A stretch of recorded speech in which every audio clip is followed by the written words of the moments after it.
एक दिन जंगल से एक गधा गांव के एक घर के सामने आकर रुका। वो चुपके से एक किसान का कुल्हाड़ा उठाकर जंगल की तरफ भाग गया। किसान हैरान रह गया और फौरन उसके पीछे दौड़ पड़ा। जंगल के अंदर जाकर किसान ने देखा, एक बड़े दरख्त के नीचे गधे का नन्हा बच्चा फंसा हुआ था। गधा बार बार कुल्हाड़ा उठाकर दरख्त काटने की कोशिश करता रहा, मगर वो कमजोर था। किसान का दिल पसीज गया।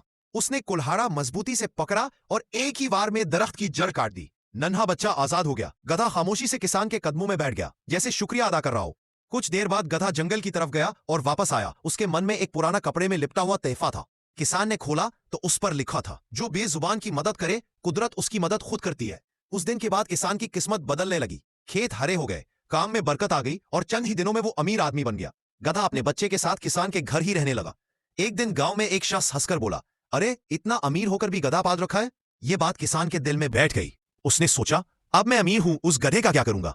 उसी रात किसान ने गधे और उसके बच्चे को घर से निकाल दिया। अगली सुबह किसान की आंख खुली। वो तोहफा जो गधे ने दिया था गायब था। चंद ही दिनों में दौलत खत्म हो गई, खेत वीरान हो गए और किसान फिर से गांव का गरीब आदमी बन गया। वो दरख्त के नीचे बैठकर जोर जोर से रोने लगा और बोला, मैं अमीर तो बन गया था, मगर इंसान नहीं रहा।